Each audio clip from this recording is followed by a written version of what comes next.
জুলাইয়ের শক্তিকে কেউ কালো শক্তি বলছে, রাজাকার বলছে, তাহলে তারেক রহমান যেহেতু জুলাইয়ের সাথে ওতপ্রোতভাবে জড়িত এবং সে নিজেকে জুলাইয়ের যোদ্ধা মনে করে, জুলাইয়ের সাথে অ্যালায়েন্স মনে করে, তাহলে তো তারেক রহমানকেই রাজাকার বলা হয়। আমি সেটাই বুঝিয়েছি।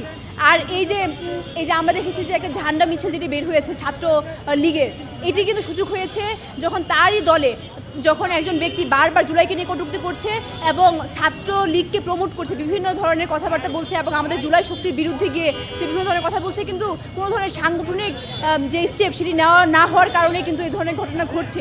তার মানে কি আমরা এটা বুঝে নিব যে তারেক রহমান নিজেই চাচ্ছে যে তাদের ছাত্রলীগ বা আওয়ামী লীগ হচ্ছে আবার পুনরায় ফিরে আসুক এবং আমাদের যে জুলাইয়ের যে শক্তি সেটিকে সে ভিন্ন খাতে হচ্ছে ট্যাগ দিয়ে দমাতে চাচ্ছে। আমরা কি এটাই ধরে নিব?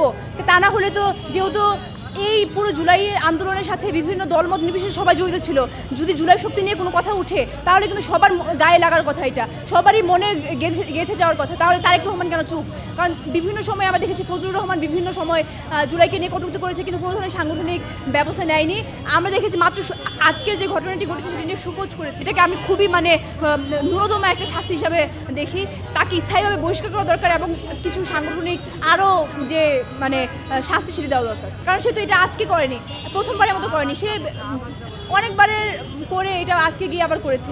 তাহলে আমরা বলবো যে তারেক রহমান তাকে স্থায়ীভাবে বহিষ্কার করে এবং তার বিরুদ্ধে যদি একটা কঠোর ব্যবস্থা নেয় তাহলেই হবে সে আসলে তার অবস্থানটা ক্লিয়ার হবে এবং আমরা ধরে নিব যে সে আমাদের জুলাইয়ের শক্তি, আমাদের সাথেকার শক্তি। তা যদি না হয় তাহলে আমরা ধরে নিব তার সেই জুলাইয়ের কালো শক্তি, আওয়ামী শক্তি, ছাত্রলীগের শক্তি, ফ্যাসিস্ট শক্তি।